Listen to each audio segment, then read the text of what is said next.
लिखिए, हेडिंग लगाइए, उसके अंदर भी कुछ सवाल करेंगे, पहले आपको कुछ समझाते हैं। इतना शानदार प्रयोग करेंगे नर्स्ट इक्वेशन का, आपके तोते उड़ जाएंगे। Electrochemical determination of pH. देखिए, कभी कभी आपको कोई इलेक्ट्रोलाइट दे देगा और अगर वो इलेक्ट्रोलाइट है, अगर वो डिसोसिएट हो सकता है तो इसका मतलब उसका पीएच भी होगा ही। आपको दे देगा इलेक्ट्रोलाइट और उससे बोलेगा कि आप पीएच निकालिए, ठीक है। तो पीएच का एक फॉर्मूला डायरेक्ट होता है, ठीक है, पीएच बराबर ई सेल माइनस ई रेफरेंस अपॉन में 0.592 वाला। लेकिन आप उस फॉर्मूले तक कैसे पहुँचेंगे आपको ये पता होना चाहिए, क्योंकि ये एक असल में अपने आप में एक सवाल होता है। इस सवाल का स्टार्टिंग करने से पहले आपको हम एक फैक्ट रिवाइज कराना चाहते हैं और इस फैक्ट को आप ध्यान रखेंगे, क्योंकि इस सवाल के बिल्कुल अंत में इस फैक्ट की आवश्यकता पड़ेगी। क्लास 9th में आपको पीएच पढ़ाया जाता है ना, क्या होता है, negative log of H+ ion का कॉन्सेंट्रेशन, यही होता है पीएच, ठीक है जी। वो सही आ रहा है क्या? अरे नहीं आ रहा है, सही आना चाहिए भाई। आपको ये फॉर्मूला पता होना चाहिए, पीएच बराबर negative of log of H+ ion concentration. अब देखो सही आ रहा होगा, बोला नहीं जा रहा तुमको, गधा कहीं बैठे हो। मेरे फ़ोन का कैमरा ज़्यादा अच्छा, लेकिन उससे बहुत ज़्यादा हैवी वीडियो बन जाती है। खैर सही आ रहा है, negative log of pH, log of H+ ion. आपको ये फॉर्मूले का लास्ट में यूज़ करना पड़ेगा। आपको ये फॉर्मूले का लास्ट में यूज़ कहाँ करना पड़ेगा? देखिए, आपको नस्ट इक्वेशन पता है, आपको एक इलेक्ट्रोलाइट दे दिया जाएगा, उस दिए गए इलेक्ट्रोलाइट से आप क्या करेंगे, आप एक galvanic cell, voltaic cell, basically आप एक वोल्टाइक सेल बनाएंगे। अरे वही होता है ना वोल्टाइक सेल, कोई दिक्कत नहीं है ना। आप एक वोल्टाइक सेल का फॉर्मेशन करेंगे और वोल्टाइक सेल का फॉर्मेशन करने के टाइम पे आप एक तरफ या तो एनोड में या तो कैथोड में कहीं पर भी उस वाले इलेक्ट्रोलाइट को डाल देंगे जिसका पीएच आपको कैलकुलेट करना है, ठीक है। तो जिस इलेक्ट्रोलाइट को आप डालेंगे उस इलेक्ट्रोलाइट में से H+ निकलेगा, ठीक है, H+ निकलेगा, और अगर OH- निकला तो बात उल्टी हो जाएगी, और क्या, पीएच का उल्टा हो जाएगा, ठीक है। तो क्या करना होता है कि आपको उस इलेक्ट्रोलाइट का यूज़ करके एक हाफ सेल बनाना होता है। वो हाफ सेल किसी न किसी गैल्वेनिक सेल का हाफ सेल होगा, ठीक है। वो हाफ सेल का कंस्ट्रक्शन इस प्रकार से करना होता है कि आपको एक हाइड्रोजन गैस इलेक्ट्रोड तैयार करनी होती है। आप हाइड्रोजन गैस इलेक्ट्रोड पढ़े हुए हैं, जिसको गैस इलेक्ट्रोड ही बोलते हैं, है ना। गैस इलेक्ट्रोड में एक स्पेशल टाइप का इलेक्ट्रोड होता है, हाइड्रोजन गैस इलेक्ट्रोड, जिसके अंदर आप प्लेटिनम की रॉड डालते हैं और उसमें हाइड्रोजन गैस की बबलिंग करते हैं, और नीचे जो सॉल्यूशन होता है उसके अंदर H+ कॉन्सेंट्रेशन प्रेजेंट होना चाहिए, ठीक है। तो क्या होगा कि हम ऐसा मान लेते हैं कि एक वोल्टाइक सेल फॉर्म किए, हम एक वोल्टाइक सेल फॉर्म किए, उस वोल्टाइक सेल में हम एनोड में, मान लो एनोड में अपना इलेक्ट्रोलाइट डाल दिया, और एनोड में अपना इलेक्ट्रोलाइट डाले और उसके अंदर जो इलेक्ट्रोड लगाए वो प्लेटिनम का लगा दिया, ठीक है। और प्लेटिनम के इलेक्ट्रोड के ऊपर हम H2 गैस की बबलिंग करेंगे। H2 गैस की जो बबलिंग होगी तो H2 का ऑक्सीडेशन होगा, एनोड पर ऑक्सीडेशन होता है ना, तो H2 का ऑक्सीडेशन होगा तो क्या बनेगा, 2 H+ आयन बन जाएगा और 2 इलेक्ट्रॉन रिलीज हो जाएगा, सही बात है क्या। तो हम यहाँ से आगे बढ़ेंगे और हम आपको समझाते हैं, आप जो जानते हैं पीएच उसी से कैलकुलेट होगा, ठीक है। तो देखिए हम क्या कर रहे हैं, हम एक हाइड्रोजन गैस का इलेक्ट्रोड तैयार किए, जो कि एक हाफ सेल होता है, आपको पता है ना, ये एक हाफ सेल होता है, और इसको हम यूज़ कर रहे हैं एज एनोड। इसको हम एज एनोड यूज़ कर रहे हैं, अपने गैल्वेनिक सेल का एनोडिक हिस्सा हम इसको मान रहे हैं। कैथोडिक हिस्सा कुछ भी हो सकता है, कैथोडिक हिस्सा कुछ भी हो सकता है। अगर आप इसको कैथोड मानेंगे तो एनोड में कुछ भी ले सकते हैं, उससे कोई फ़र्क नहीं है, क्योंकि आपको एनोड हाफ सेल का अलग से इलेक्ट्रोड पोटेंशियल कैलकुलेट करना पड़ेगा। हाफ सेल का इलेक्ट्रोड पोटेंशियल कैलकुलेट करना आपको आता है, आप किए भी हुए हैं, ठीक है। वही नस्ट इक्वेशन लगा देंगे और हाफ सेल का इलेक्ट्रोड पोटेंशियल आ जाएगा, सही बात है क्या, ठीक है। अरे बात में आ रही है ना, हम लोग कल लिखे थे हाफ सेल कैसे निकालेंगे। एक तरफ प्रोडक्ट में अगर मान लो मेटल डिपॉजिट हो रहा है, इसकी बात नहीं कर रहे हैं, दूसरा वाला जो हाफ सेल होगा, एक गैल्वेनिक में आप 2 चीज़ बनाएंगे ऐसे करके, ठीक है।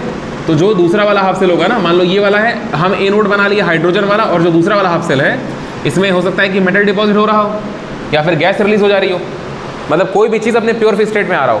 अपने प्योर स्टेट में अगर आएगा तो आप जब नस्ट इक्वेशन लगाएंगे ई सेल बराबर ई नॉट, यही कर लिखते हैं ना, ई बराबर ई सेल बराबर ई नॉट। तो अगर आप हाफ सेल के लिए निकालेंगे तो ई बराबर ई नॉट माइनस वो जो फॉर्मूला हम यूज़ करते हैं, माइनस में 0.0592 अपॉन में n इंटू लॉग क्यू। तो लॉग क्यू में आप प्रोडक्ट अपॉन में रिएक्टेंट करते हैं, तो प्रोडक्ट अगर प्योर बन रहा है तो उसकी वैल्यू 1 हो जाएगी, अपॉन में नीचे रिएक्टेंट का कॉन्सेंट्रेशन बनेगा, जो फॉर्मूला आप कल लिखे हुए हैं, तो उससे आप इसका निकाल लेंगे, कोई दिक्कत नहीं है। आपको इसके अंदर जो इलेक्ट्रोलाइट पड़ा हुआ है एनोड वाले के अंदर, जिसको हम एनोड माने हैं, इसका आपको क्या निकालना है, पीएच निकालना है, ठीक है जी। तो मतलब कि इसका जो भी इस वाले हाफ सेल का जो भी इलेक्ट्रोड पोटेंशियल होगा, इसको ई रेफरेंस बोल रहे हैं, रेफरेंस, इसका रेफरेंस लेकर के हम निकाल रहे हैं ना। आप किसी न किसी दूसरा हाफ सेल को जोड़ेंगे इसके साथ में, तो ही आप इसका पीएच निकाल पाएंगे, क्योंकि ये तो अकेले हाफ सेल है, कुछ नहीं करेगा, ये पूरा गैल्वेनिक का आपको फॉर्म करना पड़ेगा। तो अब मेरी बात सुनिएगा ध्यान से, इसका आप कैलकुलेट कर पाएंगे, कैसे कैलकुलेट कर पाएंगे, वो आपको कल फॉर्मूला लिखाएगा, भाई नस्ट इक्वेशन है, फॉर्मूला क्या है, नस्ट इक्वेशन से ही वो आता है, हमको बात इसकी करनी है। तो थोड़ा सा ध्यान से ना सुनना, 2 मिनट। देखो है क्या कि अगर हम एनोड में मान रहे हैं कि मेरा वो वाला इलेक्ट्रोलाइट पड़ा हुआ है जिसके अंदर H+ आयन कॉन्सेंट्रेशन प्रेजेंट है, और इसके अंदर जो इलेक्ट्रोड लगाए वो किसकी लगाए हैं, प्लेटिनम की लगाए हैं, और इसके ऊपर हम किसकी बबलिंग कर रहे हैं, हाइड्रोजन गैस।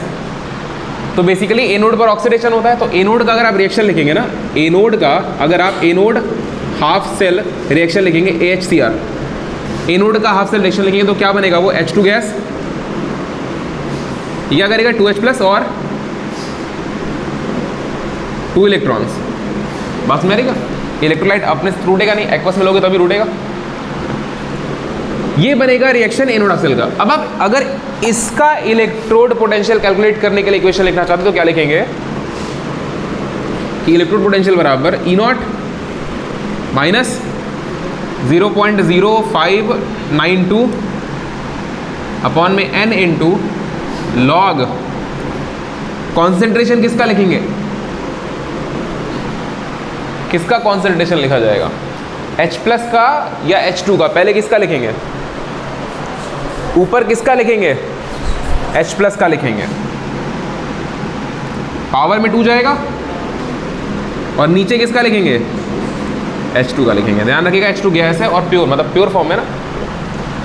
अगर H2 प्योर फॉर्म में गैस है तो पहली बात तो ये कि इसकी वैल्यू 1 बार होती है, मतलब स्टैंडर्ड कंडीशन है 1 बार ले लेंगे आप, ठीक है, हाइड्रोजन गैस में, और इसकी वैल्यू प्योर है, नहीं है, तो प्योर के लिए इसकी वैल्यू 1 हो जाएगी, इसकी एक्टिविटी 0, मतलब हटा देंगे उसको। हाइड्रोजन के लिए जो उसका स्टैंडर्ड रिडक्शन या ऑक्सीडेशन पोटेंशियल होता है वो आपको पता है कितना होता है, 0 मानते हैं ना कन्वेंशनली। तो ये जो E0 की वैल्यू है, ये तो स्टैंडर्ड हाइड्रोजन इलेक्ट्रोड की वैल्यू है, ये वाली वैल्यू 0 हो जाएगी, 0 वोल्ट, इसको लिख दे रहे भाई हम 0.0 वोल्ट। अगर ये वाली वैल्यू 0.0 वोल्ट हो गई तो आपके पास क्या बचा, आप समझिए, आपके पास बचा E बराबर माइनस 0.059 अपॉन में n की वैल्यू कितनी है, कितने इलेक्ट्रॉन का ट्रांजिशन हो रहा है, 2 का ना, 1 थोड़े, बैलेंस केमिकल इक्वेशन में 2 इलेक्ट्रॉन, इसका मतलब 2 इलेक्ट्रॉन यहाँ से उधर जाएंगे। अब उधर क्या हो रहा है उससे मतलब नहीं है अभी मेरे को, तो आप यहाँ लिखे 2। उसके बाद देखिए ये क्या बचा, लॉग H+ के पावर 2 बचा। लॉग की प्रॉपर्टी का यूज़ करते हुए इस 2 को आप यहाँ लेकर के आ जाएंगे, और जब ये 2 यहाँ पर आएगा तो क्या दिखेगा, E बराबर, ये E क्या है, ये E सेल का है ना, इसका सेल मत लिखो यहाँ पर, इसको आप लिखे हाफ सेल ना, HC लिख दे रहे हैं ना, HC, क्योंकि आप इसका कैलकुलेट कर रहे हैं ना, सिर्फ इसका, ठीक है, HC लिख दे रहे हैं। ये क्या हो गया, माइनस, ये 2 बगल में आएगा तो 2 से 2 बढ़ जाएगा, क्या बचेगा 0.059 लॉग H+ का कॉन्सेंट्रेशन।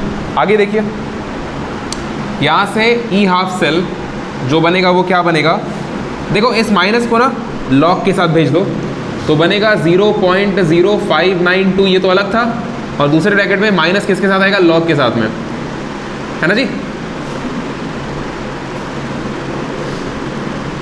ठीक है। और आपको अभी दिख गया होगा ना, आपको दिख गया होगा ये वाली चीज़ क्या होती है, ये वाली चीज़ पीएच होती है।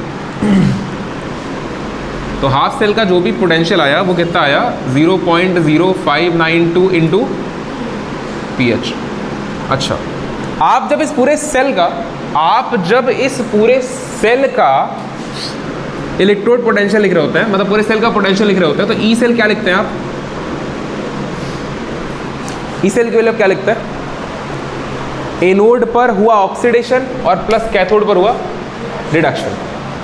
एनोड पर हुआ, एनोड का ऑक्सीडेशन पोटेंशियल मतलब EHC, ये तो ऑक्सीडेशन पोटेंशियल ही है, ऑक्सीडेशन हो रहा ना, इसको ऐसे लिखेंगे, और प्लस कैथोड पर रिडक्शन, कैथोड का जो भी रिडक्शन पोटेंशियल होगा उसको आप ई रेफरेंस माने हैं, ये वैल्यू भी कैलकुलेट की जाएगी अलग से ना। तो यहाँ से जो ये हाफ सेल का इक्वेशन बनेगा वो क्या बनेगा, ई सेल माइनस ई रेफरेंस। ई सेल क्या है, जो पूरे गैल्वेनिक सेल का वोल्टेज होगा पोटेंशियल डिफरेंस। ई रेफरेंस क्या है, दूसरे वाले हाफ सेल का जो भी आप इलेक्ट्रोड पोटेंशियल कैलकुलेट करेंगे वो। और ये क्या है, ये जो भी आप कैलकुलेट करते आ रहे हैं, जिसका यूज़ करके आप पीएच निकालेंगे। यहाँ से इस ई हाफ सेल की जो वैल्यू है इसको यहाँ रख दीजिए। जब इसको यहाँ रखेंगे तो आपको दिखाई देगा ये वैल्यू है 0.0592 इंटू पीएच बराबर ई सेल माइनस ई रेफरेंस। बोलो, ई रेफरेंस माइनस क्यों भैया, रिडक्शन पोटेंशियल माइनस। सेल का पोटेंशियल कैसे निकालता है,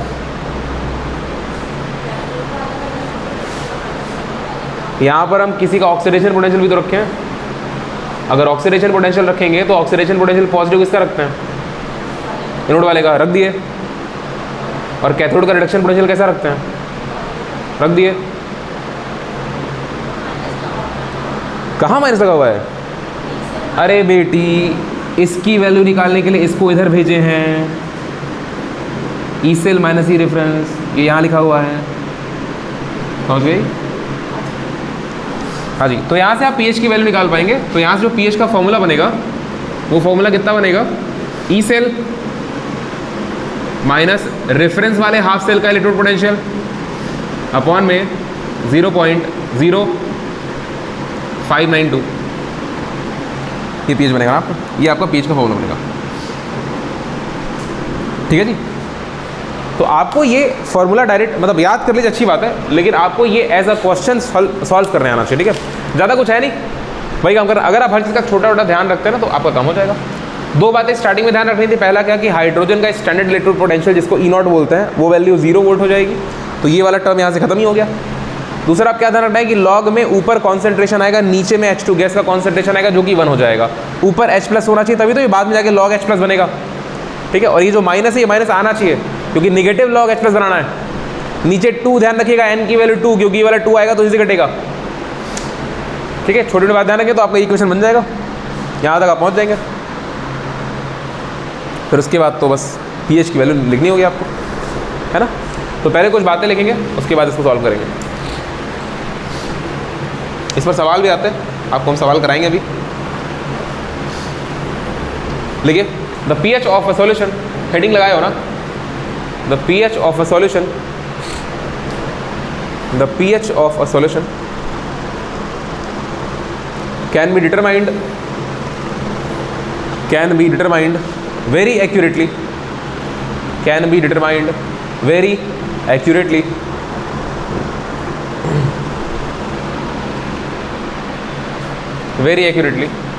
using EMF measurement, using EMF measurement, using EMF measurement, that is relating pH, that is relating pH with the EMF of the cell, relating pH with the EMF of the cell by Nernst equation, by Nernst equation, by Nernst equation। तो सब लगाइए, लिखिए to do this, नीचे से लिखिए to do this, short में निपटाएंगे। To do this set up a voltaic cell, set up a voltaic cell as follows,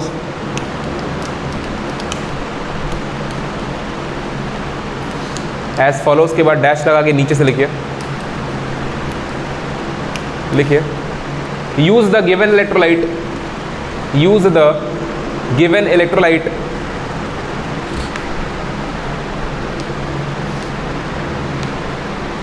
use the given electrolyte for which the pH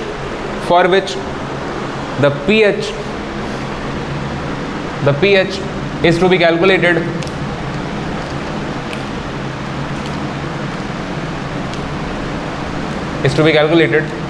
अच्छा, ये जो लिखे ना कि यूज द इलेक्ट्रोलाइट, फिर कॉमा लगाओ वहाँ पे, कॉमा के बाद वो बात रहेगी कि for which the pH is to be calculated, उसके बाद फिर से कॉमा लगाओ और कॉमा लगा के लिखो in the hydrogen electrode,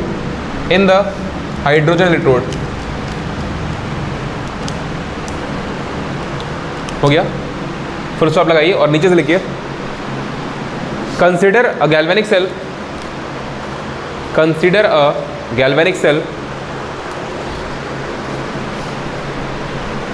consider the galvanic cell in which the hydrogen electrode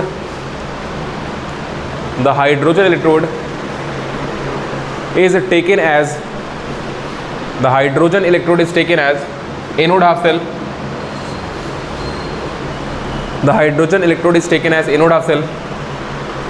whereas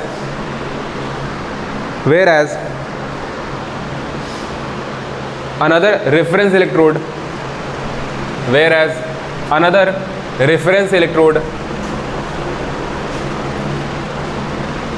as a cathode half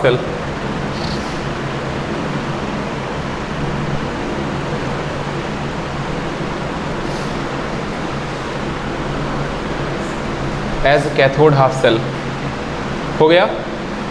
अब आप नीचे सेल का रिप्रेजेंटेशन कुछ इस प्रकार से लिखेंगे, platinum solid, phase boundary, hydrogen gas, gas phase में है, 1 बार प्रेशर है, फिर से फेज बाउंड्री, H+ में कन्वर्ट हो रहा है ना, एक्वस 1 मोलर लेट से, और उसके बाद सॉल्ट ब्रिज, और यहाँ लिखेंगे आप रेफरेंस इलेक्ट्रोड, क्योंकि इस इलेक्ट्रोड के बारे में जानकारी अभी नहीं है, क्योंकि अभी हम लोग थ्योरी पढ़ रहे हैं।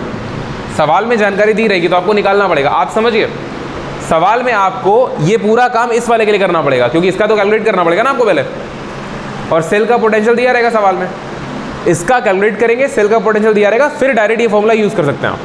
बस मेरी हम आपसे बोले कि इस फॉर्मूले को याद कर लीजिए, लेकिन ये प्रूविंग आपको आनी चाहिए, क्योंकि ये समझ आपको तभी रहेगी। ये पीएच कैसे रिलेट होता है आप ये बात भूल जाएंगे अगर आपको ये बात बिल्कुल नहीं याद रहेगी। तो हल्का हल्का भी आइडिया रहेगा तो कर लोगे अपने से, ठीक है, कर लोगे अपने से।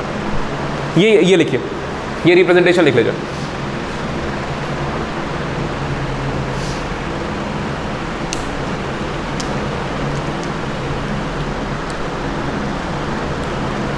हो गया, नीचे लिखिए the platinum wire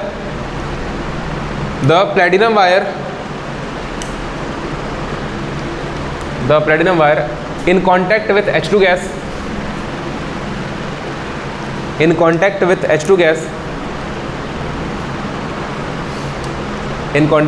gas, is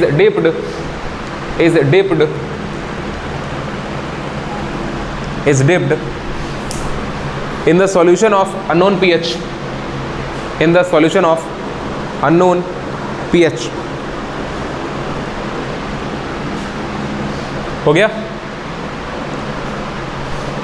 उसके बाद आप लिखेंगे, आपको क्या पता है, आपको ये पता होता है, यहाँ लिख दे रहे हैं anode half cell reaction, AHR से यहाँ लिख दे रहे हैं। आपको क्या पता होता है कि आप सेल का इलेक्ट्रोड पोटेंशियल कैसे निकालते हैं।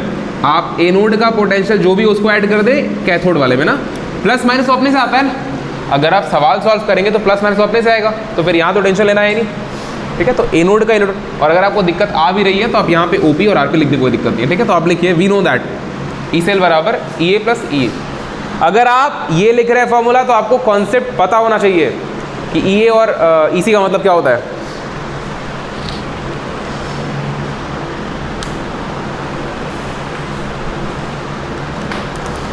हो गया, बस अब नीचे लिखिए एनोड ऑफ सेल रिएक्शन, ये लिखिए, और यहाँ लिख लीजिएगा यूजिंग नॉस्ट इक्वेशन,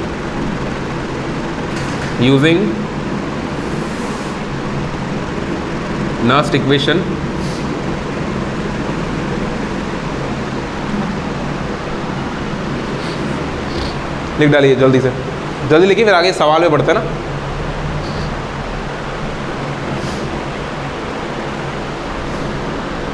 और ये वाली जो चीज़ ज़ीरो हुई है ना ई नॉट, आप इसको भी ध्यान रखेंगे कि जो ई नॉट है ये कब ज़ीरो होता है, H2 जो होता है वो अगर H प्लस में जाए या फिर इसका उल्टा हो तो इसकी वैल्यू 0 वोल्ट हो जाती है। ठीक है, इसकी वैल्यू 0 वोल्ट हो जाती है। हाइड्रोजन के लिए स्टैंडर्ड हाइड्रोजन इलेक्ट्रोड में चाहे रिडक्शन हो चाहे ऑक्सीडेशन वैल्यू 0 ही होती है ना। तो इसी का यूज़ हम यहाँ कर दिए, उसको लेकर कैसे ये काट दिए।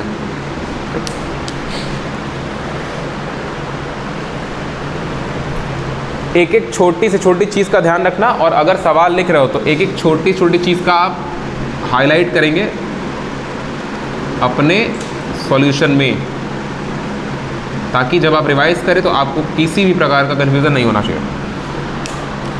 ठीक है,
हो गया।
हुआ?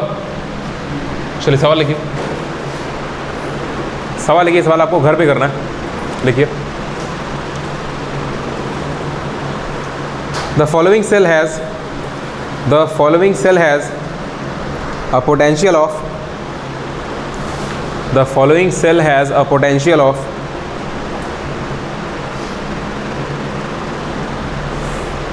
0.55 volt 0.55 volt at 25 degree Celsius.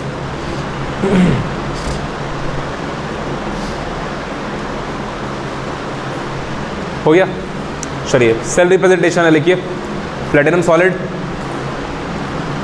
मतलब इलेक्ट्रोड प्लेटिनम का है। फेज बैरियर H2 ब्रैकेट में 1 बार,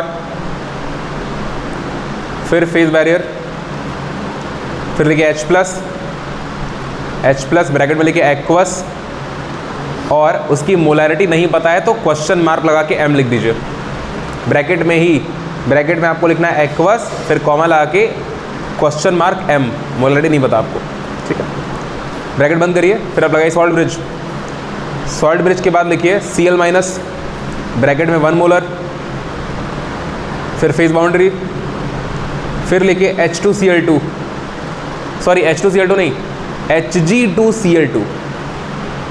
Hg2Cl2 सॉलिड होगा ये ब्रैकेट में, फिर लगाइए फेज बाउंड्री, फिर लिखिए Hg ब्रैकेट में लिक्विड, Hg लिक्विड में हो गया। रिपीट कर रहे हैं, platinum solid, phase boundary H2 1 bar, phase boundary H plus aqueous unknown molarity bracket 1, फिर है सॉल्ट ब्रिज, फिर क्लोराइड आयन ब्रैकेट में 1 मोलर, फिर फेज बाउंड्री, फिर Hg2Cl2 सॉलिड, फिर उसके बाद फेज बाउंड्री, फिर Hg लिक्विड। नीचे लिखिए what is the pH of the solution, what is the pH of the solution, what is the pH of the solution in the anode compartment,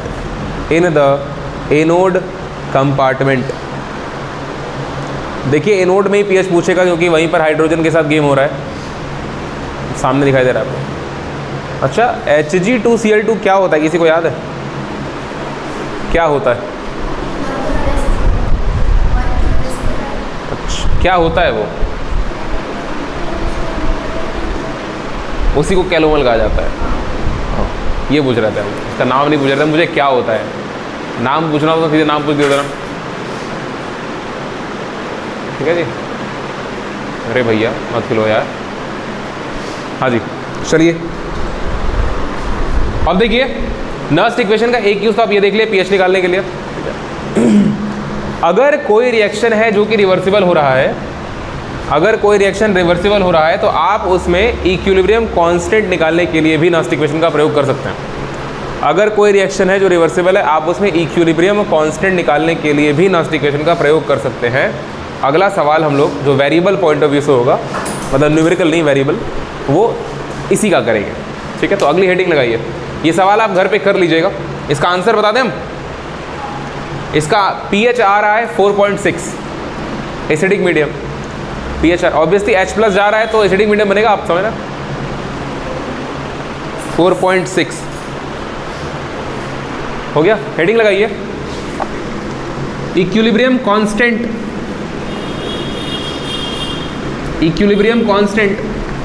from Nernst equation, equilibrium constant from Nernst equation, equilibrium constant from Nernst equation, ठीक है।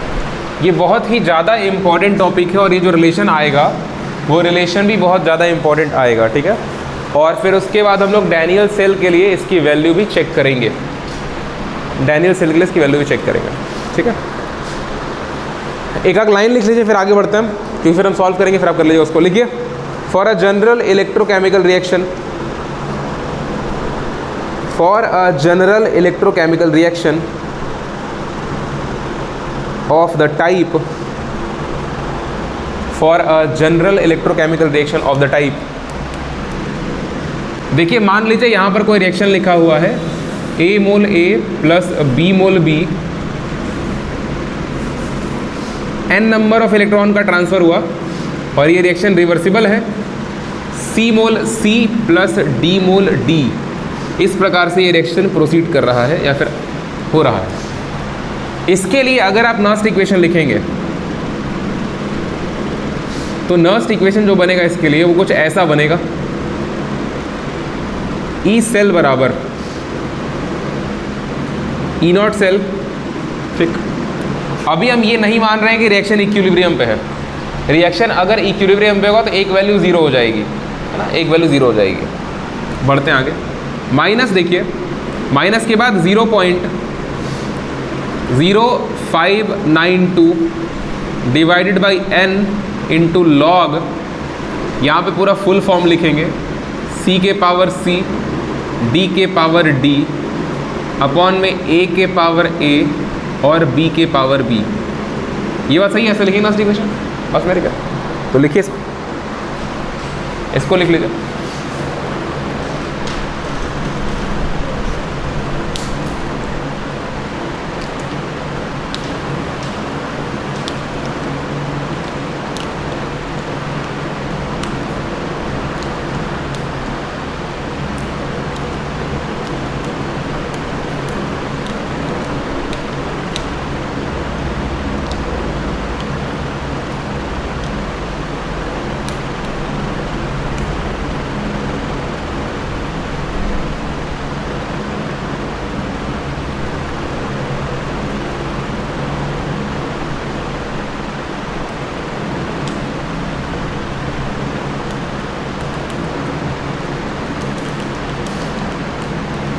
हो गया?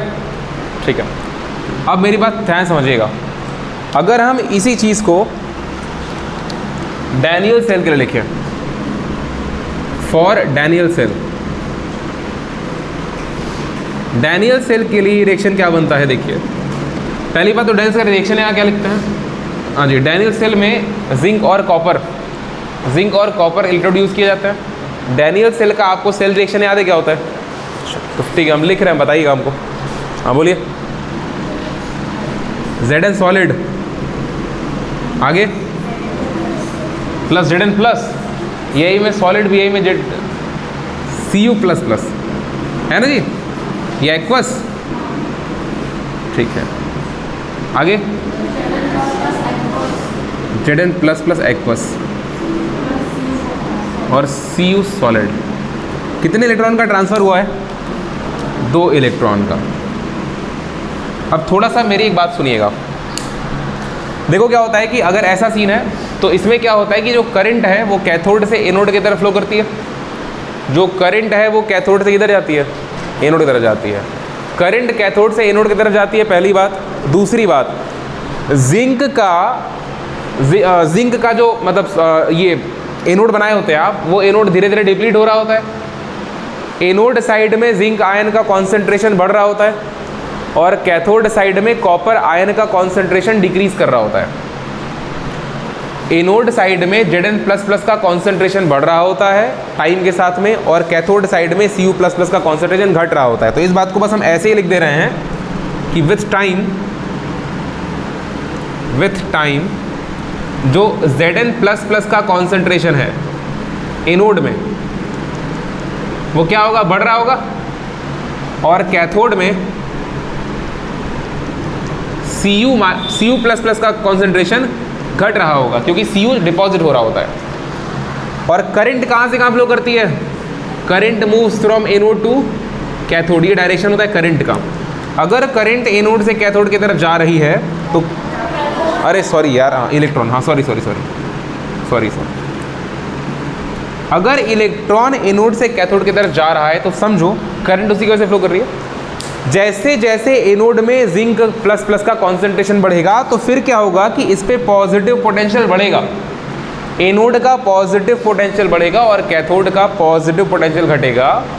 एक समय ऐसा आएगा, अब जब ऐसा हो रहा होगा तो क्या होगा? एनोड इलेक्ट्रॉन का मोशन रेजिस्ट करेगा, वो बोलेगा मत जाओ, मेरे पास ही रह जाओ, क्योंकि मेरा पॉजिटिव पोटेंशियल बढ़ रहा है। एक समय ऐसा आएगा एट इक्विलिब्रियम, एक समय ऐसा आएगा। अच्छा, ये सब कब होगा? जब आप गैल्वेनिक सेल को, मतलब डैनियल सेल को शॉर्ट सर्किट करेंगे। शॉर्ट सर्किट करने का मतलब जोड़ देंगे, ठीक है, तुरंत ही, मतलब आपस में फट जोड़ दीजिए। शॉर्ट सर्किट का मतलब ब्लास्ट करना नहीं होता है ना। शॉर्ट सर्किट का मतलब होता है कि करंट जिस लंबे रास्ते चल के जा रही थी अब पास में से गुजर जा रही है, ठीक है। तो कहीं कहीं पे शॉर्ट सर्किट के वजह से स्पार्क हो जाता है, ठीक है, क्योंकि करंट अचानक से फ्लो कर जाती है। चलिए, तो देखिए क्या होता है कि जब ऐसा होगा कि एनोड कंपार्टमेंट का पॉजिटिव पोटेंशियल बढ़ेगा, क्योंकि जिंक प्लस का कॉन्सेंट्रेशन बढ़ रहा है, और कैथोड का कॉन्सेंट्रेशन घटने की वजह से इधर का पॉजिटिव पोटेंशियल घटेगा, तो एनोड बोलेगा कि क्योंकि हम धीरे धीरे पॉजिटिव बढ़ रहा है मेरा, तो इलेक्ट्रॉन मत जाओ। तो इलेक्ट्रॉन क्या होगा? इलेक्ट्रॉन का ट्रांसफर रुक जाएगा एक समय के बाद, और जैसे ही इलेक्ट्रॉन का ट्रांसफर रुका वैसे ही जिंक का कॉन्सेंट्रेशन बढ़ना भी रुक जाएगा और कॉपर का घटना रुक जाएगा, मतलब रिएक्शन ऑल टुगेदर स्टॉप हो जाएगी। बात में आ रही का? तो एट इक्विलिब्रियम क्या होगा? Flow of electron, flow of electron stops, पहली बात। दूसरी बात क्या होगी? Concentration of anode compartment and cathode compartment, concentrations of anode do not change anymore। Cathode में और एनोड में जो कॉन्सेंट्रेशन बदल रहा था वो नहीं बदलेगा, जिसके वजह से क्या होगा कि अब रिएक्शन लगभग इक्विलिब्रियम पे हो जाएगी, ऐसा बोल सकते हैं। तो अगर रिएक्शन इक्विलिब्रियम पे हो गई और करंट फ्लो ही नहीं कर रही है तो फिर वोल्टमीटर की reading, voltmeter shows zero reading. अगर वोल्टमीटर जीरो रीडिंग शो किया, इसका मतलब कि सेल का पोटेंशियल क्या हो गया? जीरो हो गया। ठीक है, तो ये बात समझने के लिए आपको ये सारी बातें समझाई जाती हैं। इक्विलिब्रियम पे अगर सेल का पोटेंशियल जीरो हो गया तो इक्विलिब्रियम पे आप रिएक्शन तो यही लिखेंगे ना, zinc solid plus copper plus plus aqueous, बस यहाँ पे चिन्ह कौन सा बन जाएगा? रिवर्सिबल का बन जाएगा, और ये हो जाएगा एक्वस और प्लस यहाँ पे कॉपर सॉलिड, ये रिएक्शन रुक चुकी है। अगर ऐसा है तो उस केस में अगर आप नर्स्ट इक्वेशन लिखेंगे नाउ, अच्छा डैनियल सेल के लिए आपको पता है कि इसका ई नॉट वैल्यू फिक्स होता है, कितना होता है? 1.1 वोल्ट है, इसको बड़ा लिखता है, इट इज 1.1 वोल्ट। ये ई नॉट की वैल्यू थी डैनियल सेल की। अगर आप इसके लिए नर्स्ट इक्वेशन लिखना चाहते हैं तो नर्स्ट इक्वेशन इसके लिए क्या लिखेंगे? ई सेल बराबर ई नॉट सेल माइनस 0.0592 अपॉन में n लॉग। प्योर सॉलिड का तो कॉन्सेंट्रेशन लिखने का कोई मतलब तो बनता नहीं है, आप क्या लिखेंगे? Concentration of zinc ion plus plus upon में कॉन्सेंट्रेशन ऑफ कॉपर आयन ना, क्योंकि यहाँ पर कॉपर सॉलिड भी आएगा लेकिन ये प्योर सॉलिड स्टेट में है, फेज सॉलिड इसका, तो इसके लिए इसकी वैल्यू 1 हो जाएगी, क्योंकि हम ऐसा मानते हैं कि उसके कॉन्सेंट्रेशन में चेंज होता ही नहीं है। ठीक है, जो प्योर चीज़ें होती हैं। अच्छा, यहाँ पर आप ई नॉट सेल की वैल्यू रख दें, यहाँ पर आप ई नॉट सेल की वैल्यू रख दें। अच्छा, उसके पहले एक और काम करेंगे। इस केस में एट इक्विलिब्रियम जो कांस्टेंट रिएक्शन कोशेंट बोलते हैं ना इसको, रिएक्शन कोशेंट, इसकी वैल्यू किसके बराबर हो जाएगी? के इक्विलिब्रियम के बराबर हो जाएगी। और ये वैल्यू क्या होती है? ये वैल्यू होती है इक्विलिब्रियम पे जो भी प्रोडक्ट दिखाई दे रहा है वो अपॉन में इक्विलिब्रियम पे जो भी रिएक्टेंट दिखाई दे रहा है वो। ठीक है जी। तो यहाँ पर भी अगेन आप कॉन्सेंट्रेशन जो प्योर स्टेट में उसको आप क्या कर देंगे? 1 कर देंगे, तो ऊपर जिंक प्लस प्लस बचेगा। देखिए ये कुछ बहुत बड़ा तीर नहीं मार रहे हैं हम आपको, में से कुछ नया नहीं पढ़ा रहे हैं, ये सब ऑलरेडी आप जानते हैं और ये सब बहुत सरल सी चीज़ें हैं, हम बस इसका एप्लीकेशन यहाँ पे कर देंगे। तो बेसिकली के इक्विलिब्रियम की वैल्यू आपको क्या दिखाई देनी चाहिए? ये दिखाई देनी चाहिए। तो यहाँ पर जो आप लॉग क्यू लिखा करते थे, यहाँ पर अगर हम इसको क्यू भी लिखते थोड़ी देर के लिए, तो आप इस इक्वेशन को क्या करेंगे? सबकी वैल्यू पुट करेंगे। ई सेल कितना हो गया? 0 हो गया। क्यू की वैल्यू कितनी हो गई? के इक्विलिब्रियम हो गई। तो आप इस इक्वेशन को थोड़ा सा यहाँ पर ऐसे लिख दें, 0 बराबर ई नॉट सेल माइनस 0.0592 अपॉन में n इंटू लॉग के ई क्यू। इस n की वैल्यू भी यहाँ लिखी जा सकती है 2, क्योंकि इस रिएक्शन में 2 इलेक्ट्रॉन का ट्रांसफर हो रहा है ना भाई। ठीक है, n की वैल्यू 2 गई तो यहाँ पुट कर देते हैं n की वैल्यू 2। यहाँ से रिएक्शन को एक स्टेप फॉरवर्ड लेकर चलते हैं, इस सॉल्यूशन को, इस पूरे नेगेटिव फैक्टर को इधर लेकर के आइए, तो ये क्या बनेगा?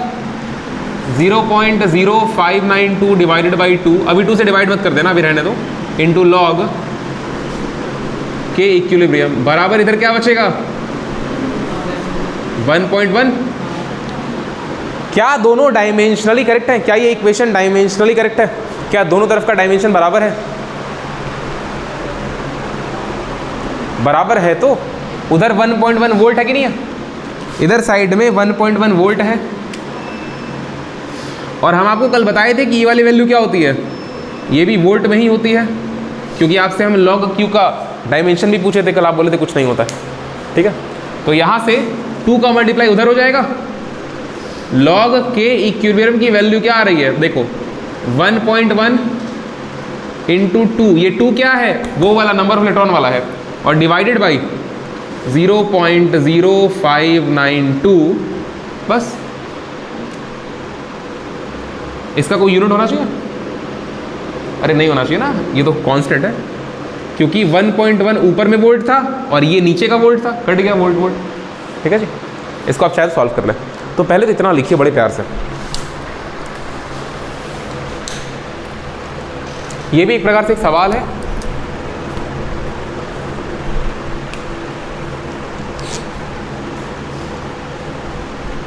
आपको इसका भी एक न्यूमेरिकल अभी हम देंगे।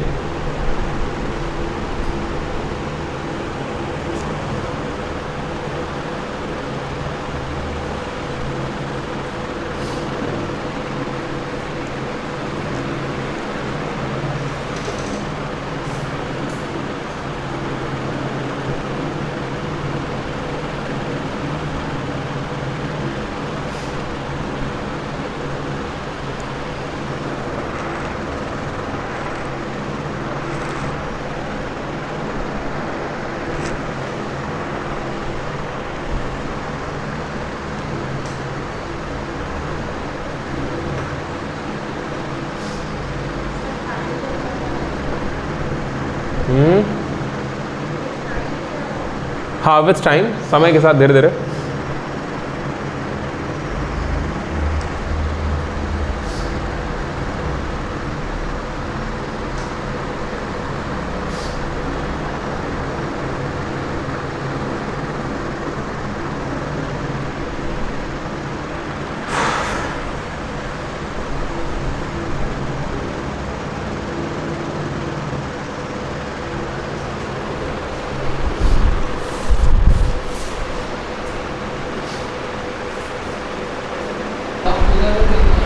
लॉग को उधर करके एंटी लॉग लगाओगे,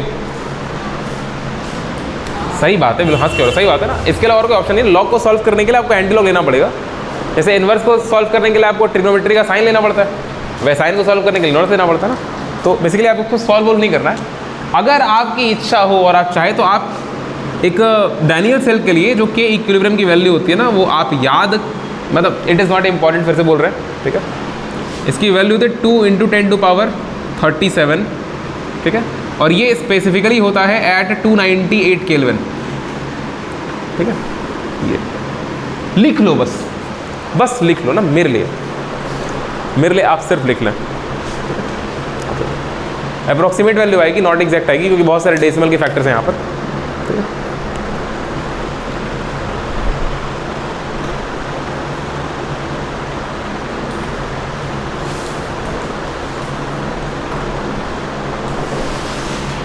क्या आप समझ गए?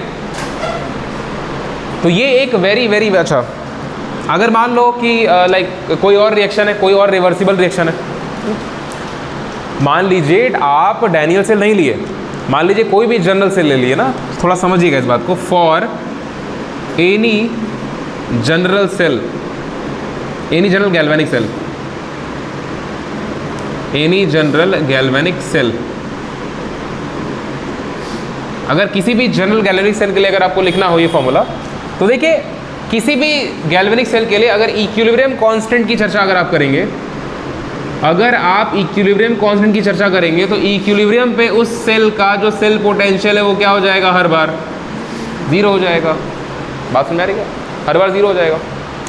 तो उस समय जो वैल्यू आएगी लॉग के की, लॉग के की मत देखो, एक काम करो, E0 सेल लिखो। क्या होगा, देखो ये वाली वैल्यू 0 हो जाएगी, ये पूरा फैक्टर इधर आएगा तो E0 सेल बचेगा, और ये भी पॉजिटिव हो जाएगा ना, इधर आएगा तो। बस मेरी क्या, या फिर इसको इधर ले आओ, निगेटिव बना दो, ये भी निगेटिव, ये भी निगेटिव, कट जाएगा। तो मतलब सिर्फ ये कहना चाहते हैं कि दोनों बातें पॉजिटिव हो जाएंगी, क्योंकि ये वाला वैल्यू 0 हो जाएगा। तो क्या बनेगा, E0 सेल बराबर 0 पॉइंट मत देखो, और ज़्यादा बढ़िया इक्वेशन लिखो, 2.303 RT, 2.303 RT/NF, सही बात है ना, सही जा रहा है, इंटू लॉग के इक्विलिब्रियम। क्या ये रिएक्शन आपको समझ में आता है क्या? ठीक है। तो ये किसी भी जनरल गैल्वेनिक सेल के लिए के इक्विलिब्रियम और उसके स्टैंडर्ड सेल पोटेंशियल में रिलेशन है। ठीक है, इससे आप कैसे सवाल हल करें? हो सकता है कि सवाल में आपको टेम्परेचर बदल दे, जैसे कि 298 पर हम ये निकालें, और अगर टेम्परेचर वगैरह स्टैंडर्ड कंडीशन में रखता है और अगर सिर्फ एन की बात करेगा तो उस केस में आप फॉर्मूला ये भी यूज़ कर सकते हैं कि ई नॉट सेल बराबर 0.0592 अपॉन में एन है ना जी, इंटू लॉग के ई क्यू।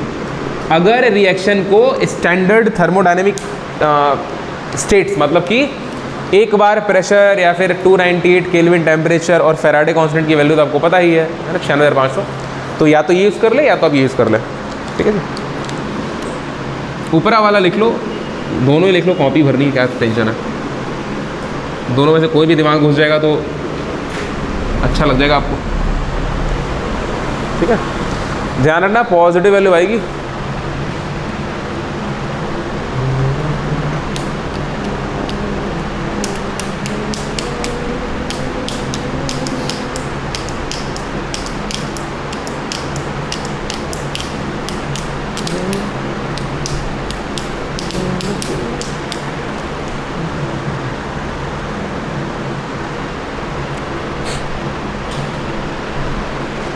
बहुत सारे रिवर्सिबल रिएक्शन हैं जिनका इक्विलिब्रियम कांस्टेंट मेजर करना थोड़ा कॉम्प्लिकेटेड होता है, लेकिन अगर आप उन रिवर्सिबल रिएक्शन को गैल्वेनिक सेल में करवाएं तो आप बड़े ही आराम से उनका के इक्विलिब्रियम मेजर कर सकते हैं। ठीक है, किसी भी रिवर्सिबल रिएक्शन का इक्विलिब्रियम कांस्टेंट मेजर करने के लिए उस रिवर्सिबल रिएक्शन को आप कहाँ रख दें? गैल्वेनिक सेल में रख दें।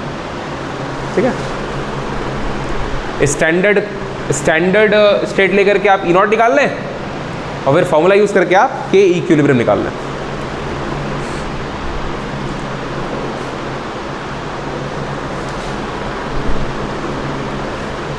हो गया? फिर आप एक सवाल लिखें घर पे करने के लिए again.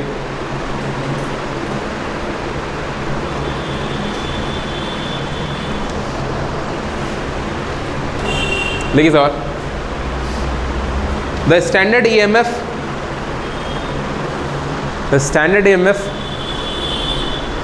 of the given galvanic cell is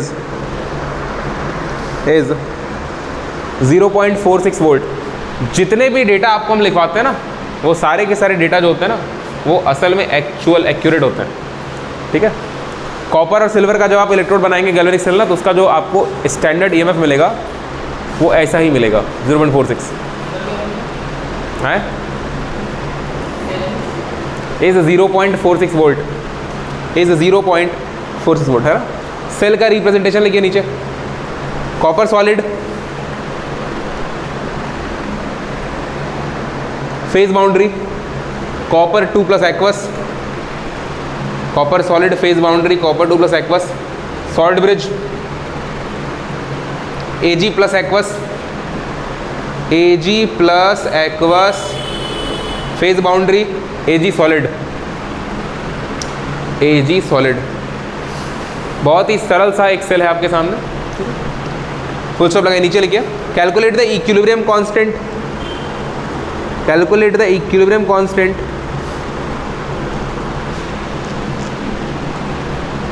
for the reaction,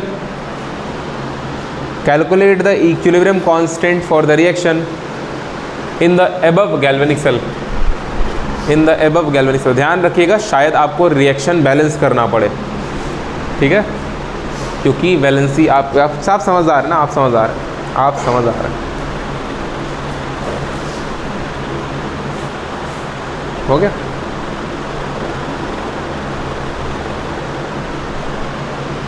आप सीधे एंटी लॉग में करके आंसर लिख दीजिएगा। जैसे मान लीजिए कि ऐसे आंसर आया आपका, डेट से मान लो कि तुम्हारा आया लॉग के इज इक्वल टू, मान लो तुम्हारा आंसर 15 आया, तो आप के की वैल्यू क्या लिख देंगे? Anti log 15। आप ऐसे करके आगे बढ़ जाएगा, ये आपका आंसर ऐसा। ठीक है, क्योंकि आंसर लॉग के टर्म में आएगा ना, आंसर तो लॉग के टर्म में आएगा। ठीक है, चलिए हेडिंग लगाइए, अगला हेडिंग लगाइए। अगला हेडिंग भी आपको पूरा पड़ा सा लगेगा। ठीक है। है, पूरा का पूरा मज़ा आएगा आपको पढ़ने में। देखिए electrochemical cell, electrochemical cell and गिव्स एनर्जी ऑफ द रिएक्शन।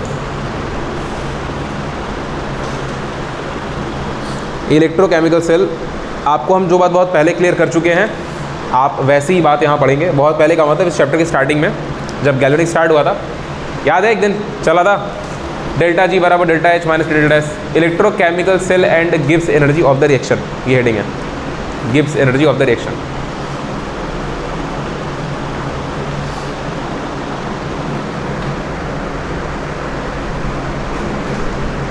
हो गया।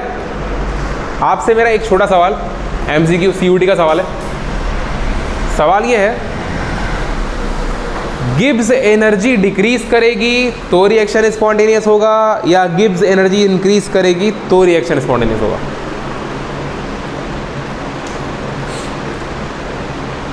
आपको गिब्स एनर्जी का भरपूर ज्ञान होना चाहिए, ठीक है। गिब्स एनर्जी डिक्रीज करेगी तो रिएक्शन स्पॉन्टेनियस होगा या इंक्रीज करेगी तो स्पॉन्टेनियस होगा? पहले बताओ गिब्स एनर्जी होता किसका है? आपको मैंने बताए हुए हैं, जो अभी हम पूछने वाले हैं, अभी कल ही परसों बताए हुए हैं। गिब्स एनर्जी किसका होता है? सिस्टम का होता है, सराउंडिंग का होता है? सिस्टम का होता है। गिब्स एनर्जी क्या होता है? सिस्टम के पास प्रेजेंट वो एनर्जी जिसको वर्क करने में यूज किया जा सकता है, useful energy, the useful energy which can be use to work by the system. ठीक है जी। तो अगर रिएक्शन को स्पॉन्टेनियस होना है तो गिब्स एनर्जी घटेगी या बढ़ेगी, ये बताइए। डेल्टा जी स्पॉन्टेनियस के लिए नेगेटिव होता है, पॉजिटिव होता है? तो जब तुमको ये बात पता है कि डेल्टा जी नेगेटिव होता है तो इसका मतलब चेंज में डिक्रीज हो रहा होगा। बात तो यहीं से खत्म हो जाती है ना। सिस्टम के पास पहले, मान लो सिस्टम के पास पहले एनर्जी थी 10 वोल्ट, अरे 10 जूल, ठीक है, और अरे आराम से, और अगर वर्क होने के बाद सिस्टम के पास एनर्जी बची 8 जूल, ठीक है, तो वर्क अपने से हुआ या तुम की हो? अपने से हुआ है ना। अगर आप कर रहे होते तो वो एनर्जी 10 जूल से ऊपर जाती। सिस्टम की एनर्जी घट रही है, इसका मतलब पूरे ओवरऑल रिएक्शन में सिस्टम की एनर्जी अगर घट रही है तो इसका मतलब सिस्टम खुद से रिएक्शन किया, तभी स्टेबल हुआ, तभी 2 जूल एनर्जी बाहर गई। ठीक है जी। तो चलिए स्टार्टिंग यहीं से करेंगे, फटाफट लिखिए, एक लाइन में खत्म करेंगे। लिखिए, Gibbs energy is a change, Gibbs energy is the change when a reaction is processed,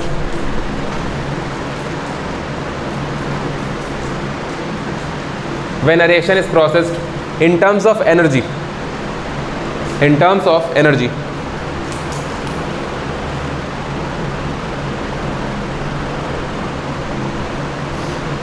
हो गया? ठीक है, नीचे लिख लीजिए delta G, delta G decreases, delta G decreases तो रिएक्शन स्पॉन्टेनियस। तीर बना के, डेल्टा जी डिक्रीजेस तीर बना के लिख लो, स्पॉन्टेनियस। और डेल्टा जी अगर इंक्रीज कर रहा है, मतलब सिस्टम के पास पड़ी हुई एनर्जी अगर बढ़ रही है तो reaction non spontaneous.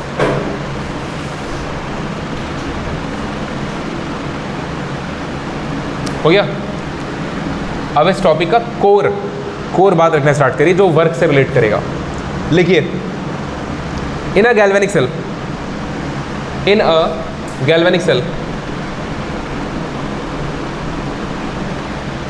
In a galvanic cell, chemical energy is converted into electrical, chemical energy is converted into electrical,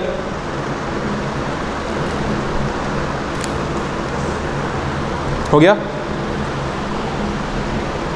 chemical energy is converted into electrical. Full stop लगाइए। The work done in 1 second, the work done in 1 second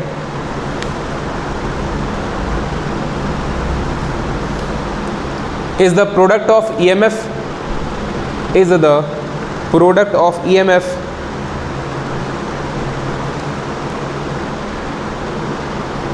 of the cell, EMF of the cell and total electric charge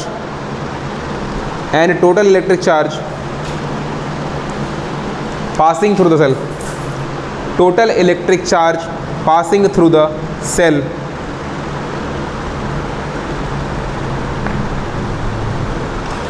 हो गया। नीचे लिखिए W बराबर Q into we, W बराबर Q into we हो गया। उसके नीचे लिखिए if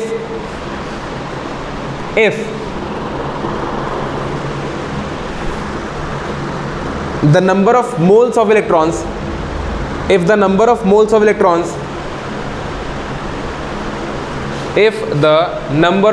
of electrons are defined, then के बाद नीचे लिखिए Q बराबर NF, Q बराबर NF,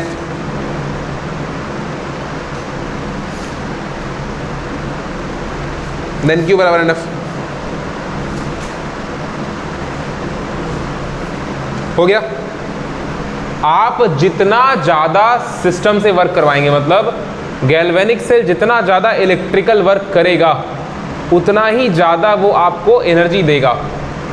और उतना ज़्यादा एनर्जी देने का मतलब है कि वही एनर्जी, देखो अभी डेल्टा जी की हम लोग जो बात कर रहे थे, डेल्टा जी की बात, ये डिस्कशन हुआ भी है, डेल्टा जी की जो बात कर रहे थे, ये डेल्टा जी निगेटिव होता है क्योंकि डेल्टा जी क्या होता है, डेल्टा जी कभी भी उस एनर्जी को नहीं छेड़ता है जो एनर्जी सिस्टम के पास अपनी इंटरनल पड़ी हुई है। डेल्टा जी फ्री एनर्जी की बात करता है, इसलिए इसको फ्री एनर्जी बोलते हैं। डेल्टा जी उस फ्री एनर्जी की बात करता है, मतलब देखिए एक तो हो गया कि आपका डेली खाने पीने का पैसा आपके पास हो, ठीक है, मान लो 100 रुपये, उसके बाद आपके पास एक्स्ट्रा पैसा कितना पड़ा है, वो पैसा हर बच्चों का अलग अलग होता है। खाने पीने का हर घर में होता है, उसके बाद एक्स्ट्रा जो पैसा होता है ऊपर से वो अलग होता है, वही है गिब्स फ्री एनर्जी। अब अगर कोई और आपको पैसा दे दे रहा है एक्स्ट्रा तो डेल्टा जी बढ़ गया, और अगर आप पैसा खर्च कर रहे हैं तो डेल्टा जी घट गया। इससे आपका जो कोर पैसा था खाने पीने वाला वो डिस्टर्ब नहीं होगा क्योंकि उस पैसे को आप टच ही नहीं करेंगे। बात में आ रही। तो delta G talks about the free energy which is contained bye the system. System के पास जो भी एनर्जी होती है, फ्री समझते हो ना, खाली पड़ा हुआ एनर्जी जिसको आप किसी को दे सकते हैं। आपके घर पे 10 चौकी है और आपके घर पे 5 लोग हैं, तो 5 लोग एक एक चौकी पे सोएंगे, 5 चौकी जिंदगी भर खाली पड़ी रहेगी लेट से, तो वो आपके पास फ्री एनर्जी हो गई जिसको आप दे सकते हैं। और अगर कोई और आपसे मतलब कोई और आपको और दे दिया तो वो बढ़ जाएगा। बात में का, तो अगर आपके पास फ्री एनर्जी है तो आप अपने आप ये सब काम करते रहते। जिसके पास बहुत पैसा होता है ना, वो दान करने ही लगता है। आदमी अच्छा होना चाहिए, वो दान करने ही लगता है। बात में का, जिसके पास जो है वो दान करेगा अगर वो अच्छा है तो। अगर कुछ लोग के पास पगलेती बहुत ज़्यादा होती है, वो पगलेती दान करते हैं बैठ करके। बात में का, क्योंकि अच्छे आदमी हैं जो है हम दान करेंगे, ठीक है। तो इस बात को समझो, डेल्टा जी से कभी भी परेशान मत होना। डेल्टा जी बहुत सरल चीज़ है। आप अगर 1 दिन 2 दिन 3 दिन 4 दिन डेल्टा जी को पढ़ लेंगे तो तुम खुद ही उपजी आ जाओगे कि यार इतनी छोटी चीज़ है, इतना परेशान थे। तो अभी आप इससे बिल्कुल डरे नहीं। तो डेल्टा जी का मतलब क्या हुआ, वो एनर्जी जो सिस्टम के पास थी लेकिन अब वो बाहर निकाल रहा है। और अगर आप तमीज से देखें तो सिस्टम जो इलेक्ट्रिकल वर्क कर रहा है केमिकल के द्वारा, कि इलेक्ट्रिकल वर्क आपको दे रहा है, वो भी तो एनर्जी है जो सिस्टम दे रहा है। तो सिस्टम देने को तुमको एक एनर्जियाँ दे रहा है ना। अब चाहे तुम उसको इलेक्ट्रिकल वर्क बोल लो, चाहे चेंज इन डेल्टा जी, मतलब चेंज इन जी बोल लो, जिसको डेल्टा जी बोलते हैं। वर्क के हिसाब से अगर आप देखेंगे तो सिस्टम वर्क कर रहा है, that is good. Delta G देखेंगे तो सिस्टम एनर्जी निकाल रहा है। बात में आ रही का। तो इसीलिए उस दिन आपको हम बताए थे कि delta G is negative of work done. आपको याद है ना, अरे तुम्ही को पढ़ा है ना, delta G negative work done, ठीक है जी। तो लिखिए आगे, लिखिए आगे। The measured EMF, the measured EMF, the measured EMF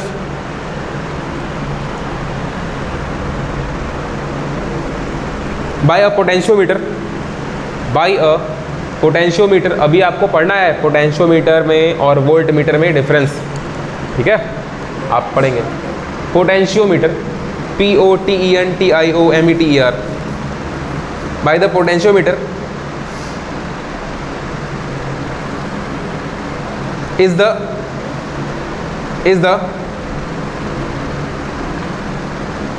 क्या लिखे हो, द मेजर्ड ईएमएफ लिखे हो ना, हाँ, is the maximum voltage, is the maximum voltage that a cell can achieve, is the maximum voltage that a cell can achieve.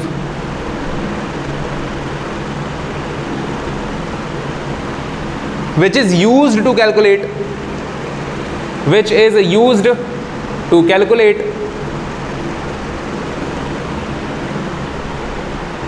which is used to calculate the maximum amount of work done, the maximum amount of work done, the maximum amount of work done by the cell, by the cell.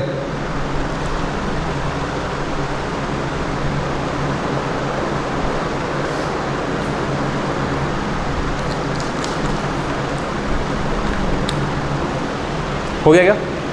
तो उस case में क्या होगा, देखो जो cell, छोटी छोटी बातें हैं जो आपके दिमाग में अगर क्लियर हो जाती हैं तो आप इस चैप्टर को आराम से पास कर पाएंगे, मतलब आराम से निकल जाएंगे। देखो जो मैक्सिमम वर्क डन है बाय द सेल वो किसके बराबर होगा, इलेक्ट्रिकल वर्क डन के, जो कौन किया, सेल कर रहा है ना। तो आप ये बात देख लीजिए कि W मैक्सिमम बराबर W इलेक्ट्रिकल।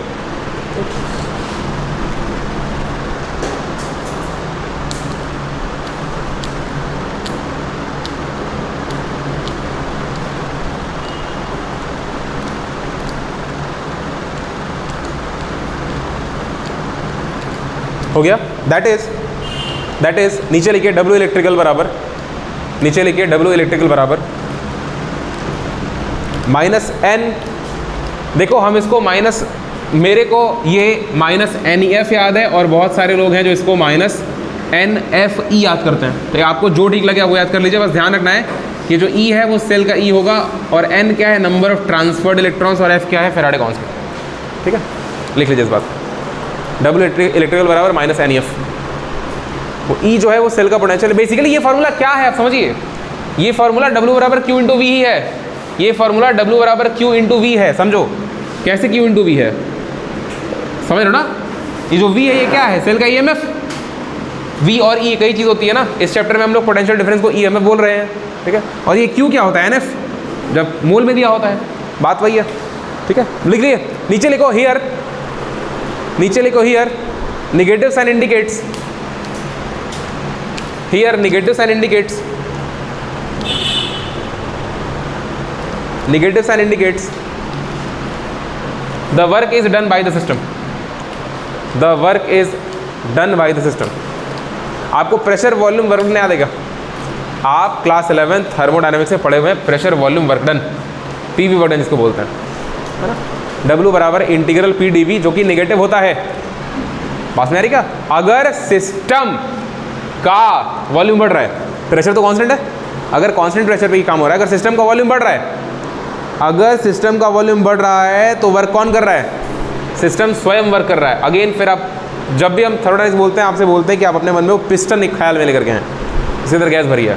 वॉल्यूम बढ़ने का मतलब क्या है, पिस्टन तो चौड़ा नहीं होगा, ऊपर बढ़ेगा, वो जो उसका ऊपर सरफेस होता है ना, ऊपर वाला ढक्कन, वो ढक्कन जिससे आप, दैट इज पिस्टन, वो पिस्टन ऊपर जाएगा।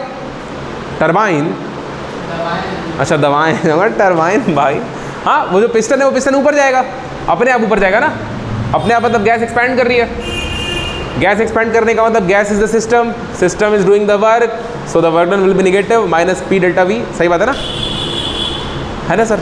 कांस्टेंट प्रेशर पे अगर वॉल्यूम में चेंज आएगा, कांस्टेंट प्रेशर पे अगर वॉल्यूम में चेंज आएगा तो उससे आप P इंटू डेल्टा V करके वर्क निकाल लेंगे। अगर वॉल्यूम घट रहा है तो वर्क डन पॉजिटिव आएगा, अगर वॉल्यूम बढ़ रहा है तो वर्क डन नेगेटिव आएगा। और इसकी अंडरस्टैंडिंग आपको होती है कहाँ से, फिजिक्स से। आप ये क्या पढ़ रहे हैं, केमिस्ट्री पढ़ रहे हैं। ये निगेटिव साइन सेम है जो प्रेशर वॉल्यूम वर्क डन का होता है, सेम वही चीज़ है।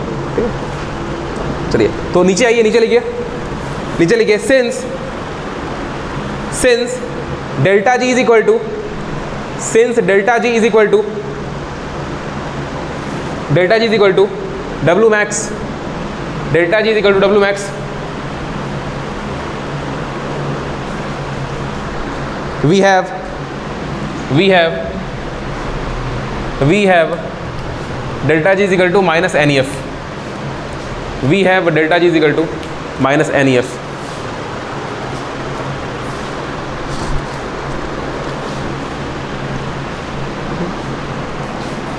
आप लिखे delta G is equal to minus NEF, है ना। आप delta G is equal to minus NF लिखिए स्पॉन्टेनियस होने के लिए, डेल्टा जी कैसा चाहिए, निगेटिव चाहिए। निगेटिव होने का मतलब क्या है कि समझिए n तो पॉजिटिव ही होगा क्योंकि नंबर ऑफ ट्रांसफरेबल इलेक्ट्रॉन होता है, f भी पॉजिटिव है 96,500, तो डेल्टा जी निगेटिव हो, इसके लिए जरूरी है कि E की वैल्यू भी कैसी हो, पॉजिटिव हो। इसका मतलब अगर किसी गैल्वेनिक सेल का पोटेंशियल मतलब EMF पॉजिटिव है तो इसका मतलब है कि वो स्पॉन्टेनियस प्रोसेस होगा, और अगर वो निगेटिव है आया तो इसका मतलब वो स्पॉन्टेनियस नहीं होगा। बस मेरे क्या, तो यहाँ से आप E और G को थोड़ा सा समझ सकते हैं, बस इतनी सी बात।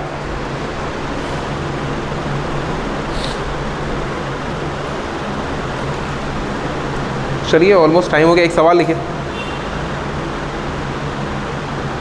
एक सवाल लिखिए, बहुत सुंदर और छोटा सवाल है, अच्छा लगेगा आपको करके। लिखिए, using standard electrode potentials, using standard electrode potentials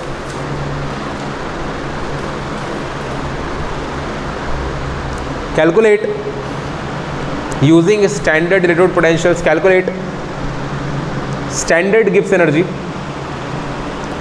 calculate standard Gibbs energy। Delta G not की बात कर रहा है, वो जो डेल्टा जी का इक्वेशन है वहीं से आप डेल्टा जी नॉट निकाल सकते हैं अगर ई की जगह ई नॉट रख दे दो, है ना। आप सेल का ई नॉट रख दीजिए, ई नॉट सेल रख दीजिए तो डेल्टा जी नॉट हो जाएगा। अरे बात सुन रही है, using standard electrode potential calculate the standard Gibbs energy change at 25 degree Celsius, at 25 degree Celsius for the reaction, नीचे रिएक्शन लिखिए,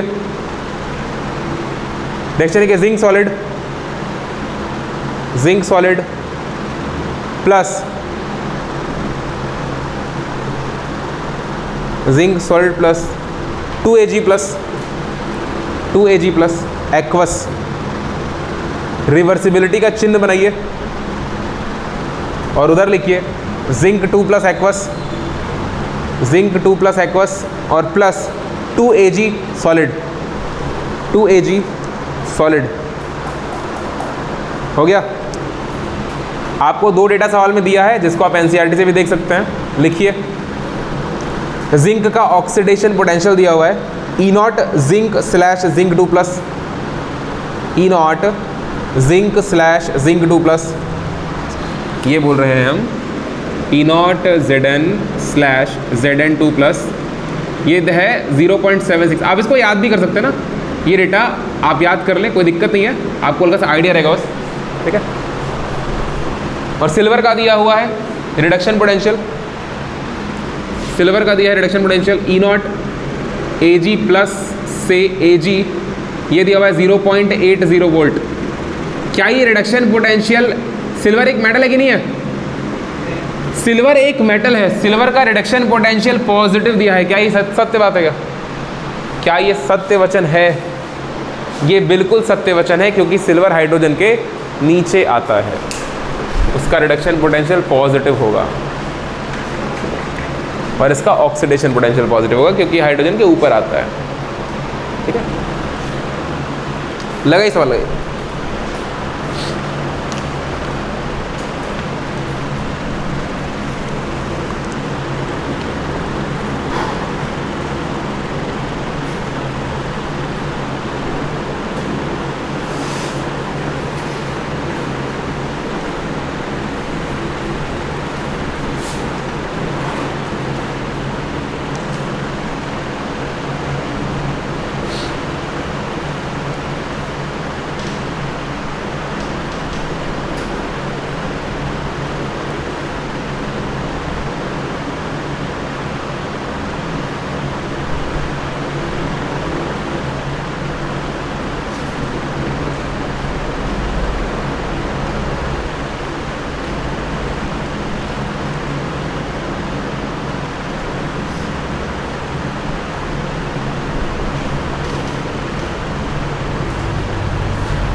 क्या माइनस, हाँ गलत है।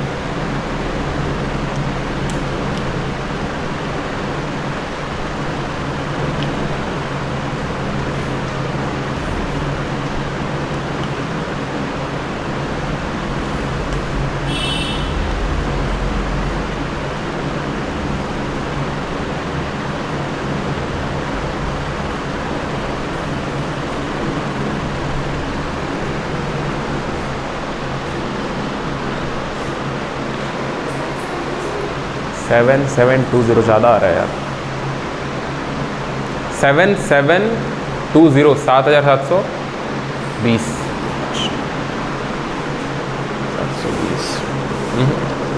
डिजिट ज़्यादा आ रहा है, वैल्यू कम आ रहा है।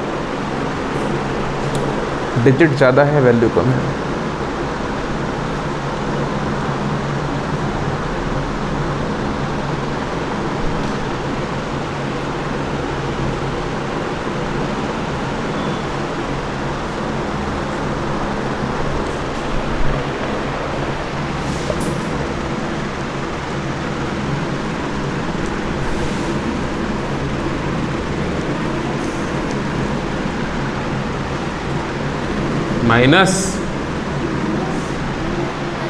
-29 नहीं, ऐसे आंसर बताओ, मतलब 2 पॉइंट समथिंग बताओ। 2.9 इंटू 10 टू पावर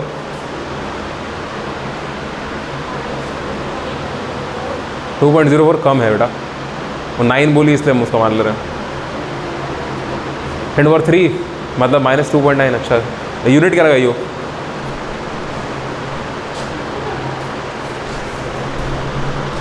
अच्छा देखता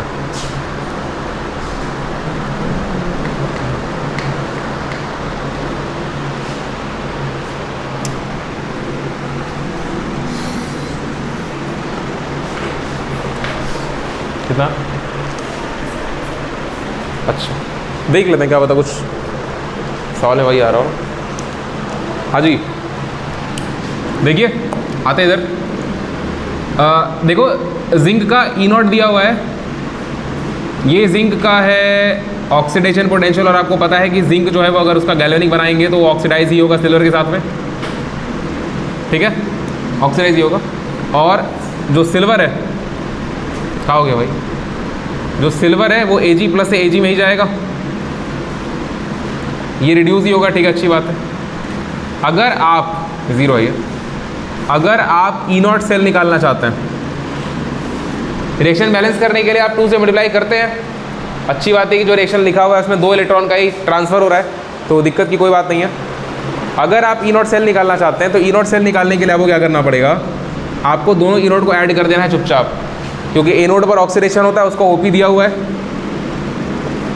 और कैथोड पर रिडक्शन होता है उसको ओपी दिया हुआ है, उसका आरपी दिया हुआ है। 8 से 14 1.46 बनेगा क्या, 6 8 से 14, अरे 8 से 15 1.56 सही है ना, 8 से 15 इतना वोल्ट।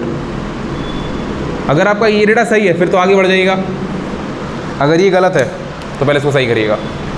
आगे देखिए,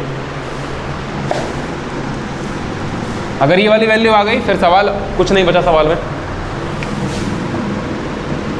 डेल्टा जी का फॉर्मूला होता है -n, अगर डेल्टा जी नॉट निकालना है तो ये ई नॉट रखेंगे इंटू एफ। हाँ जी, माइनस n की वैल्यू कितनी है, 2 इलेक्ट्रॉन, 2 मोल इलेक्ट्रॉन ना, n की वैल्यू है 2 मोल इलेक्ट्रॉन, तो यहाँ पर आप n की वैल्यू 2 रख देंगे, ठीक है। e की वैल्यू ई नोट आप निकाले अभी ना 1.56, और f की वैल्यू 96,500 रख दीजिए गुलाम। हाँ जी सही बात है, ये बना -2 इंटू, इसको 1.6 करके अप्रॉक्स निकाल लेते हैं, कोई दिक्कत नहीं अपने आप को। इसको 9.6 कर लो और 10 टू पावर 4 कर लो, सही है, अप्रॉक्सीमेट आ जाएगा। देखते हैं कितना आता है, 2 3 4 5 6 7 जो भी आएगा देख लिया जाएगा। 10 टू पावर 4 बचेगा। देखो 96 को क्या 2 में मल्टीप्लाई करोगे तो 96 दूनी कितना होता है, 9 दूनी 18 6 दूनी 12 192 होता है, 96 दूनी 192 होता है, तो ये कितना हो जाएगा 192, और एक अंक पे डेसिमल लग जाएगा, और ये बचेगा 1.6, और ये माइनस में। 16 दूनी 32 के 2 हासिल लगा 3, 16 नमा 144, 45 46 47 के साथ हासिल लगा 14 हासिल लग गया ना। फिर उसके बाद 16 कम 16 16 और 14 30, ठीक है। और ये लगा माइनस, एक दो अंक पे डेसिमल लगाइए, 10⁴, ये आंसर जूल में आ रहा है। तो डेल्टा जी नॉट की जो वैल्यू आएगी ये आएगा -3.072 इंटू 10⁻, अगर डेसिमल एक पॉइंट इधर गया, अगर डेसिमल एक पॉइंट इधर गया तो 10⁵ जूल हो गया। एक काम करिए, इसको ऐसे लिखिए, आंसर आ गया ना आपका, आंसर आ गया आपका। इसको आप ऐसे भी लिख सकते हैं, -3, 2 0 इसको दे दो, 307 बन गया ये, और जो 3 0 बचा उसको किलो जूल बना दो, ठीक है। ये आपका आंसर, आंसर 3 के बहुत करीब आएगा, आंसर 3 के बहुत करीब आएगा।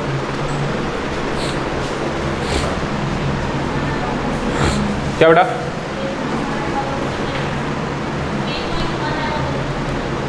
क्या आएगा? 3.1, हाँ सेम। देखो ये पावर वगैरह देख लो, 10 का पावर और सही आना चाहिए बस।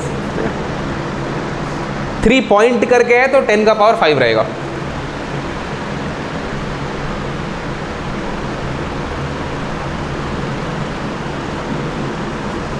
ये अप्रोक्सीमेट 300 किलो जूल आप बोल रहे हैं इसको, 300 kilo joule Gibbs free energy change है।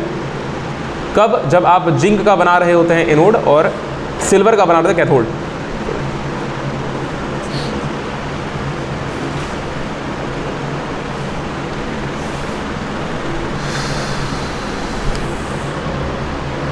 डेल्टा जी निगेटिव आ रहा है, रिएक्शन कैसा हो जाएगा? स्पॉन्टेनियस हो जाएगा।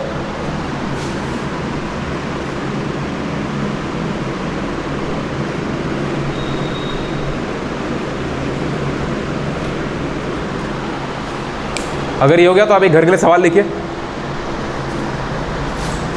लिखिए सवाल।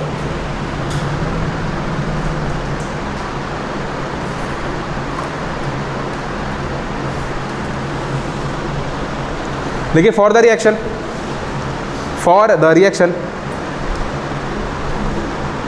Of a voltaic cell, for the reaction of a voltaic cell लिखिए, जिंक मतलब सॉरी रिएक्शन लिखिए, zinc solid plus Cl2 gas, zinc solid plus Cl2 gas. तीर बनाइए सिंगल, तीर के ऊपर लिखिए H2O। रिएक्शन एक्वस मीडियम में हो रहा है। प्रोडक्ट में लिखिए जिंक आयन एक्वस में, मतलब Zn2 प्लस एक्वस और plus 2Cl minus aqueous, 2Cl minus aqueous. हो गया, फुल स्टॉप। लिखिए नीचे, calculate the standard EMF, calculate the standard EMF for the cell, calculate the standard EMF for the cell using standard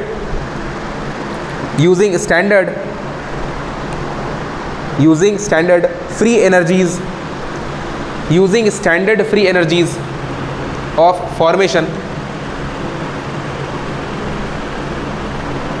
standard free energies of formation। Full stop लगाइए। NCERT का help लीजिएगा, इस सवाल को खुद से टैकल करिएगा।